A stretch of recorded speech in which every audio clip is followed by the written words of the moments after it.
Hi, this is the Peaceful Prepper. Many of us have come to rely on our cell phones for just about everything, including getting directions and looking at maps.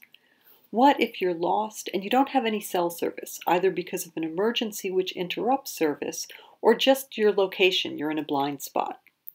I've heard people mention downloading maps to smartphones for a while, but never looked into it or figured out how to do it. I finally have and thought I'd share it with all of you. I'm sorry that I'm only familiar with the way they work on my iPhone, but all of the apps that I'm talking about have an iOS and an Android version. I'm not sure about BlackBerry. Here are 3 apps that help you download PDF versions of maps onto your phone, so they're available regardless of whether you have internet or cellular service. They're all free apps, but some of the maps may cost money. I'm not that smooth technically, so despite the fact that I have heavily edited and censored my gaffes in this video, a couple seem to have slipped by. Here are the 3 applications. Map.me, and it looks to me in the App Store that Maps.me without the dot is a completely different kind of application. So it's Maps.me, PDF Maps, and Google Maps. And let me just show you Maps.me I find to be the simplest, if I can get going here. So you can look at your downloaded maps, and I downloaded maps for all of the states right around New England. So I'll show you Connecticut.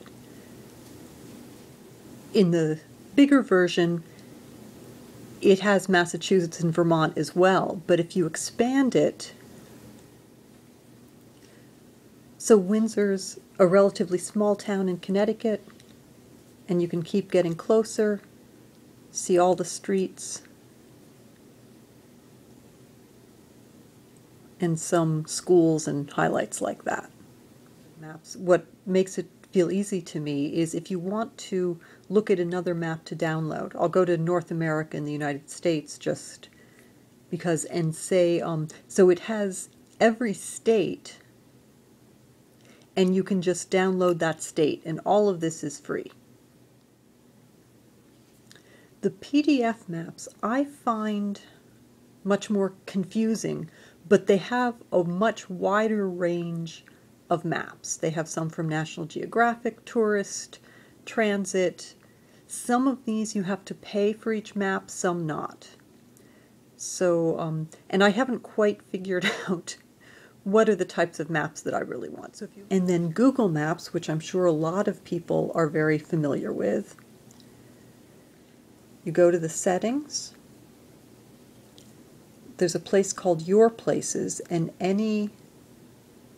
you can have saved places, but also offline maps. And I happen to download the map to Charlestown, which is part of Boston, which is here. And again, you can get very close. And you can pretty much download, I think, any of their maps. It's just a question of how much storage space you have. Okay, suppose I wanted to look at the north end of Boston, which is a neighborhood. So it's here, and the information shows up here. If you bring that up, nope. If you tap on that, and this 3 little, okay, here, let me, for this you can see this 3 little dots here, gives you an option to save map to use offline. And I'll save this one as well. So it lets you choose how big a map you want. And then you just choose save. You can name it and save it. These are just the apps that I've found and thought would be helpful. If you know of some that are an improvement on these, please share with us in the comments. Thanks so much for watching. Please like, comment, and subscribe. Be safe, be happy.